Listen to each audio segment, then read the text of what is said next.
होगी। उसके बाद यार सबसे इंपॉर्टेंट डाउट जो हमारे सारे मित्रों का होता है, भैया हम सबको प्यार से बबुआ बुलाते हैं, तो जब सारे बबुआ का डाउट होता है वो होता है कि सर रिसोर्सेज क्या पढ़े।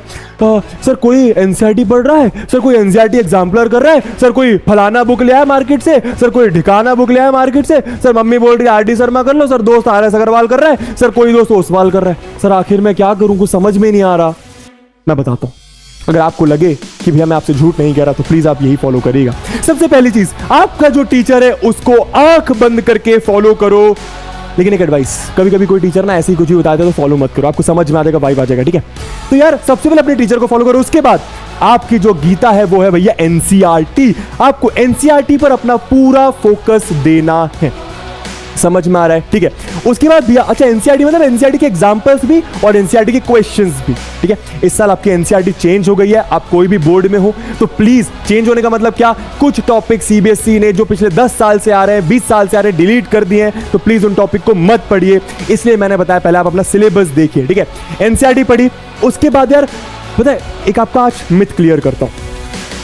बहुत सारे टीचर्स आपको बोलते हैं एनसीईआरटी काफी है, सिर्फ एनसीईआरटी पढ़ ले, एनसीईआरटी काफी, सिर्फ एनसीईआरटी पढ़ ले। मैं आपको बोलूंगा एनसीईआरटी काफी नहीं है, पहली बार सुना होगा एनसीईआरटी काफी नहीं है। दोस्तों एनसीईआरटी काफी नहीं है। मैं ये नहीं कह रहा कि एनसीईआरटी के लेवल से कुछ ऊपर आ जाएगा, नहीं, एनसीईआरटी के लेवल से कुछ ऊपर नहीं आएगा। लेकिन मेरे भाई एनसीईआरटी में एक एक्सरसाइज में सिर्फ 5 क्वेश्चंस है, क्या 5 क्वेश्चंस की मदद से दुनिया का तू 50 क्वेश्चन बना देगा? भाई बहुत मुश्किल। 50 क्वेश्चन अलग तरीके के क्वेश्चन प्रैक्टिस करने के लिए कोई और बुक उठानी होती है, और जब बुक उठानी पड़ेगी कौन सी सर, आरडी शर्मा या फिर आर एस अग्रवाल, दोनों नहीं, कोई एक बुक इनमें उठाओ। सर पूरी तू आरडी शर्मा इतनी मोटी, आर एस इतनी भी, सर पूरी से कर दो। घराना नहीं है तुझ सिर्फ उन्हें जिन क्वेश्चन में सीबीएसई लिखा है, क्वेश्चन पता लिखा सीबीएसई 2005 में, सीबीएसई 2006 में, सीबीएसई 2016 में, सीबीएसई 2012 में, सिर्फ आप सीबीएसई वाले क्वेश्चन कम करिए। एग्जाम्पल की बात करो तो सही भी बात करो, आरडी शर्मा उठेगा, उसमें एग्जांपल दिए होंगे पहले, उसके बाद एक्सरसाइज दी होगी, एग्जांपल और एक्सरसाइज जहां सीबीएसई का सिर्फ उन क्वेश्चन को क्या इतनी कर सकते हैं प्रैक्टिस। उसके बाद दिया एनसीईआरटी एग्जाम्पलर, दे आपकी one of the best resource, one of best. क्योंकि ऐसा हाल ही देखा है कि सीबीएसई वाले एनसीईआरटी एग्जाम्पलर कर बुक से बहुत सारे क्वेश्चन देते हैं। सर ये बुक अच्छे कितनी पढ़ी, क्या नहीं लिखनी पड़ी। आप करना है भैया, सुन मेरी बात, आप क्या करना है, अब जाइए सर्च ऑप्शन पर, ठीक है। उसके बाद यहाँ पे क्या लिए, एनसीईआरटी एग्जाम्पलर ऑनलाइन मिल जाता है, ऑनलाइन सब मिल जाएगा, ठीक है, ध्यान दीजिएगा। चलिए एनसीईआरटी एग्जाम्पलर अपने क्लास 10 की बोली, ठीक है, हो गया। यहाँ पे ध्यान दीजिए, अगर आप पा रहे हो एनसीईआरटी ऑफिशियल वेबसाइट पर जाना है, एग्जाम्पलर प्रॉब्लम एनसीईआरटी यहाँ पे लिखा है, इस आपने करा। अब नीचे जाकर अपनी क्लास सेलेक्ट करिए, क्लास 10 में है आप, क्लास 10 का मान लीजिए मैंने नंबर लिखो, आप यहाँ पूरी बुक की ये बुक बहुत अच्छी दोस्तों। इस बुक में ना थोड़ा सा थ्योरी लिखा होता है और बहुत सारे क्वेश्चंस और बहुत अच्छे क्वेश्चन होते हैं। तो सबसे पहली चीज मैं आपको एडवाइस करूंगा, एमसीक्यू क्वेश्चंस आपको नहीं छोड़ने। काफी देखा गया है कि सारे के सारे एमसीक्यू क्वेश्चंस इसी से आपको पूछे जाते हैं। तो एनसीईआरटी एग्जाम्पल खरीदनी नहीं है, आप चाहो तो खरीद लो, इतनी महंगी भी नहीं आती, बट मैं एडवाइस करूंगा जब फ्री में कुछ मिल रहा है तो इस्तेमाल करो। समझ में आ गया भैया?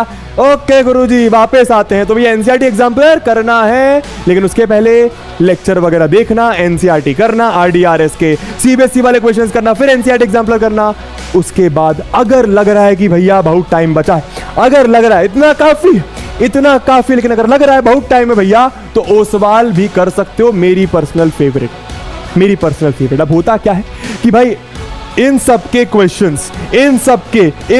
क्वेश्चंस मिलाकर आपको ओसवाल में दे दिए जाते हैं, इसीलिए ओसवाल मेरी पर्सनल फेवरेट होती है। अब कोई बोलेगा सर सिर्फ ओसवाल ले लूं, मैं बोलूंगा नहीं, आप यही पैटर्न फॉलो करो। अगर आपके पास टाइम है तो आप ओसवाल कर लो। समझ में आया? Okay sir.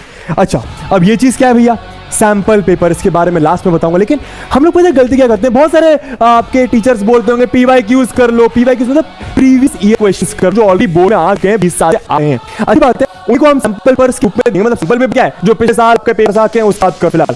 तो यार बहुत सारे टीचर बताते हैं सैंपल पेपर करो, बच्चा सोचता है, बबुआ सोचता है सैंपल पेपर मार्केट से लाऊंगा, क्वेश्चन नंबर 10 कर लिया, क्वेश्चन नंबर 11 दिया, क्वेश्चन 12 13 कर लिया, 14 कर लिया। ऐसे को सैंपल पेपर नहीं करना। मैं बताऊंगा किस तरीके से करना है और कब करना है, किस तरीके से कब करना है मैं बताऊंगा, इस पर ध्यान दीजिए। अब देखिए सैंपल पेपर कैसे मिलेगा,